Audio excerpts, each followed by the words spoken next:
Olá, meus queridos amigos TSTs. Vamos dar continuidade à nossa série de vídeos sobre as bancas menores em relação a concursos públicos na área de saúde, segurança e trabalho. O vídeo de hoje nós vamos conversar um pouquinho sobre as NRs 10, 11 e 12, beleza? Bora lá. Um pouquinho sobre a NR10, gente. O que eu encontrei sobre serviços em eletricidade para bancas menores. Não, como eu disse para vocês, elas não aprofundam muito. Mas eu encontrei questões relacionadas à medida de controle para a segurança do trabalhador, ou seja, quando ele pode ou não pode trabalhar em eletricidade, quais são as medidas para a segurança dele. Nós temos que ter um procedimento de trabalho, isso é muito importante. Diz também na NR. O uso de adornos é proibido, anéis, tipo, a minha aliança. Não é proibido, é proibido, não é permitido utilizar. Imagina uma descarga elétrica que passe pela prata, passe pela prata uma corrente elétrica, eu posso perder o meu dedo. Então, não é permitido de acordo com a norma regulamentadora.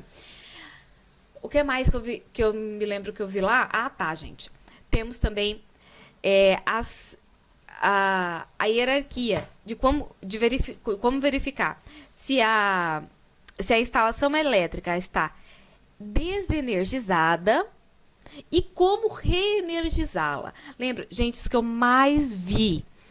E simulado, correção da prova, se eu não me engano, da Petrobras, de 2012, se não me falha a memória, tem isso aí também. Eles gostam muito de falar isso, de pegar essas fases, perguntar. Eu fiz até no material um caminhozinho de vai e volta, para vocês ficarem ligados na desenergização e na reenergização, tá bom? Se eu não me engano. Ah, gente, outra coisa. Nós temos, dentro da NR10, a extra baixa tensão, que não nos interessa, que não causa tanto risco. A baixa tensão e a alta tensão. A alta tensão também é chamada de sistema elétrico de potência, que assim como a NR10, tem um treinamento, que também cai bastante, específico. A NR10 tem o treinamento básico, com o escopo das matérias a serem dadas no treinamento básico, que é o NR10 básico. Temos também, toda vez que mudar de empresa ou tiver alguma alteração na estrutura, nos riscos do trabalhador, ou uma vez a cada... a minha empresa a gente fazia a cada ano. Uma reciclagem da NR10, tá? E o CEP é como se fosse uma complementação do treinamento da NR10 para quem trabalha em alta tensão, ok? Sistema elétrico de potência, o CEP. Bom, temos também o prontuário das instalações elétricas. Isso é muito importante, gente. Muito, muito, muito. Já vi cair bastante. As medidas de proteção individual e coletiva relacionado aos trabalhadores também é muito... eu vi cair... Não, isso foi que... Eu vi tipo assim, um número razoável, considerável. Acho bacana falar também sobre a sinalização de segurança durante o serviço com eletricidade. Falou também outra coisa que cai muito em relação aos profissionais. Nós temos os profissionais habilitados. Quem é o profissional habilitado? Temos profissional habilitado, profissional qualificado, profissional autorizado, profissional capacitado. Gente, eles têm um conceito e quem pode trabalhar com o quê?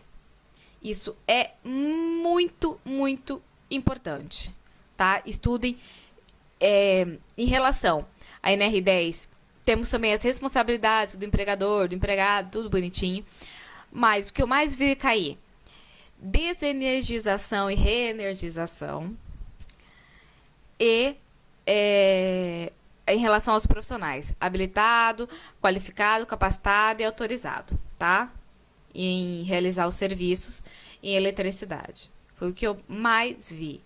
Nossa, Letícia, você vai falar só isso da NR10? Sim, eu vou falar só isso.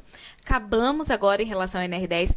Por quê? Para as bancas que nós estamos tratando, isso é o suficiente, é o que cai. Beleza? Vamos partir para a NR11? Quando nós falamos na NR11, vamos falar lá de armazenagem, transporte de materiais e tal. Nós vamos falar muito, o que eu vi bastante em relação às bancas menores. O nivelamento do piso para poder transportar os materiais. Tá, gente. Sobre o empilhamento dos materiais, quando falamos em armazenagem, como que nós podemos empilhar, até onde, pode ir muito próximo do teto, ou qual é a distância entre material parede que pode estar armazenado os materiais.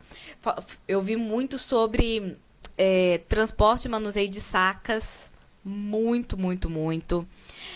O limite de carga, que pode ser sustentado por um trabalhador só que não tiver num carrinho numa empilhadeira, por exemplo, ou algum veículo motorizado. As responsabilidades do empregado, do empregador, quando eles vão fazer um projeto, por exemplo, quando que pode ou não pode ter um veículo motorizado entrando em ambiente fechado, a habilitação dos trabalhadores e os exames complementares que eles devem fazer. Lembra o cartãozinho que tem que estar visível aqui no trabalhador? O que tem que estar nele? É isso aí. Como que eles são habilitados? Que treinamento que eles têm que fazer? O operador de empilhadeira, por exemplo. Além disso, do curso específico em operador de empilhadeira, o que mais ele tem que ter? O cartãozinho, o treinamento para operador de empilhadeira. Ele vai fazer o treinamento básico e quando que ele tem que fazer reciclagem? Entendeu? Mais um. Os manuais também. Os manuais, quando falam, por exemplo, das empilhadeiras e tal. Hoje em dia, isso eu vou falar mais agora, daqui a pouquinho, em máquinas e equipamentos. Mas tiveram uma mudança nas cores há um tempo atrás, das máquinas e equipamentos. Bom, gente, em relação à NR11, para as bancas menores é isso, tá? É bem tranquilo, eles não cobram muito. Eles focam mesmo mais nas maiores NRs, né? Vamos pegar aí 4, 5, 6, 7 e 9. E 15 é o que eles mais cobram. Mas vamos lá. Vamos falar um pouquinho sobre a NR12. Letícia, você não vai falar muito sobre a NR12? Ficou tão pouquinho o vídeo. Não, porque eles não cobram muito, gente. Se liguem que estão tendo várias mudanças desde desde março, se eu não me engano, do ano passado, maio do ano passado, estão tendo várias mudanças na NR12, tá? Então prestem atenção. Da NR12, o que eu mais vi? Quando falamos nos ruídos que são emitidos pelas máquinas e pelos equipamentos, qual que é o limite de ruído? Letícia, mas isso é NR15? A NR12, ela fala um pouquinho de tudo, na verdade, né? Ela vai falar das cores, ela vai falar quando temos um equipamento, tipo uma serra circular, que ela tem que estar fixa no chão, a proteção, como que a dentro está protegida, até onde o trabalhador pode entrar com a mão para que não ocorra nenhum acidente. Então, o projeto da máquina, da instalação da máquina, do equipamento, as responsabilidades do empregado, do empregador, a área de circulação próxima a essas máquinas e equipamentos, que dependendo você não pode chegar muito perto. Um exemplo, eu trabalhei numa empresa em que ela lavava aquelas garrafas de vidro, sabe? Então, era uma máquina que fazia isso, aquelas garrafas de refrigerante. Ela lavava isso. E não é uma máquina, é uma máquina enorme e tal. Não é uma máquina que você pode se aproximar muito dela. Porque entrou, já era. Já era, gente. Então, assim, tinha toda uma estrutura. Qual que é a cor das proteções?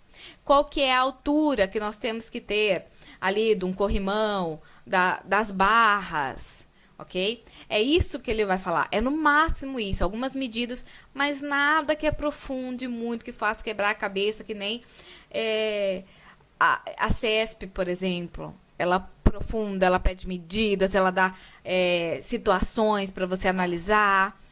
Mas, gente, as bancas menores não. É muito, muito, muito, muito básico que elas pedem. Então, eu acho que tá bem, bem tranquilo pra gente poder estudar, tá bom? Ah, gente, eles falam também dos treinamentos óbvios em relação à máquina e equipamento. A distância entre as máquinas, tá? Você não vai colocar uma grudada na outra, né? Os comandos de parada e partida. Os botões de emergência.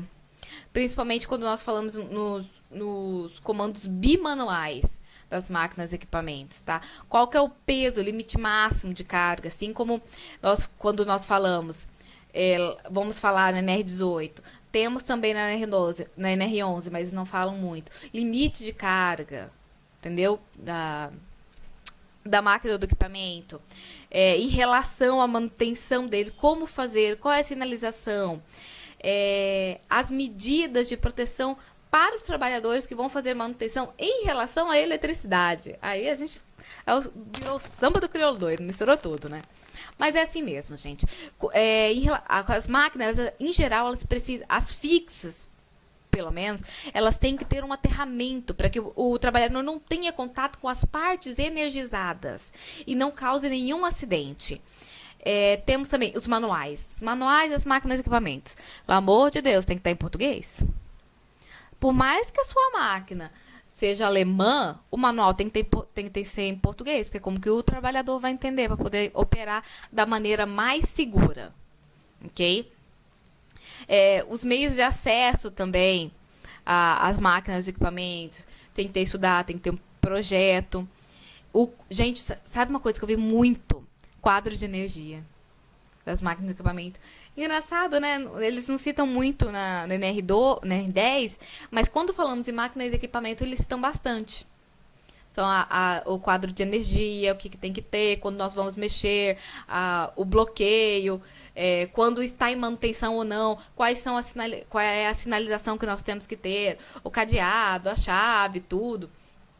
Gente, isso é o que eu vi que apareceu, mas não foi muito, tá? As questões que eu vi mais sobre a NR12 era FCC, CESP, Sesgran Rio, que fez Petrobras, vai fazer novamente.